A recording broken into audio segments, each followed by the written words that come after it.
Okay, now we're going to code insertion sort. So we're going to pick up where we left off in the last video with this array with only these two items out of order. I'm going to shrink this down like this, and we will start our function. And of course, we're going to have a for loop. So we're going to set I equal to 1. Like we talked about in the last video, you start with the second item, and then we're going to move through to the end of the array with this for loop. In this item, we're going to set temp equal to it. We're going to declare it outside of the for loop, but set temp equal to array at the index of I, that value. So whatever item that we're working with that we have up above the array in the display below is going to be what is set equal to temp. We'll put that back.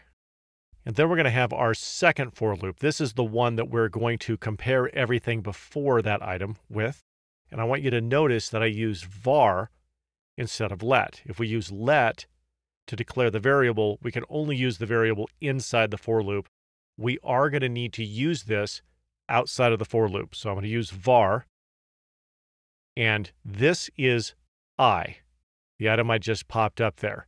So j is going to be I minus 1. So j is going to point to the item before that. Now let's say we're working with this 3.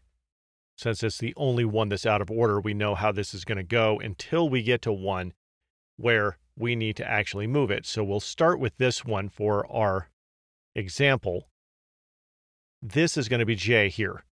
So what we're going to say in the for loop is, while j, the value at j, the 4, if it's greater than temp, and this is the j, and this is temp, in this case it is greater, what we're going to do is we're going to move that 4 over 1.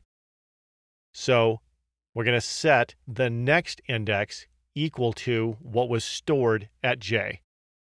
Then we're going to say j minus minus, which is going to move that arrow over 1. Now we'll run through the for loop again, and now the item that's at the index of j is not greater than temp. That breaks us out of the for loop. Then we say at the index of j plus 1, that's going to be that open spot. We're going to set it equal to temp, which drops that item in there. So there is one other thing that we do have to account for, and to explain that, I'm going to switch the 1 and the 2 in our array like this. So let's say we're starting with this number. We're going to compare it to the 2. We're going to set j equal to the 2. Then we're going to look to see if the value at j is greater than temp, and in this case it is.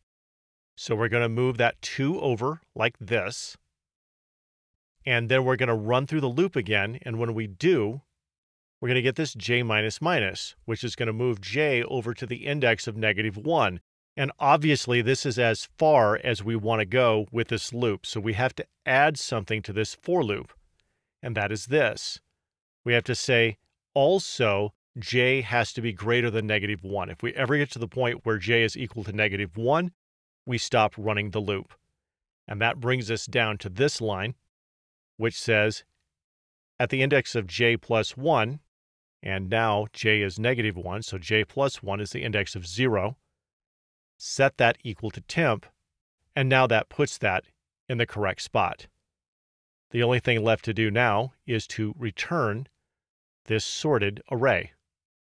So we'll look at this code in a moment in DevTools, and we are going to use an array that looks like this. Okay, so let's flip over to DevTools. So there is our function, and we're going to run insertion sort on that array. So let's zoom out here, and we'll run this. And there is our sorted array. Okay, so it looks like we have a working function for insertion sort.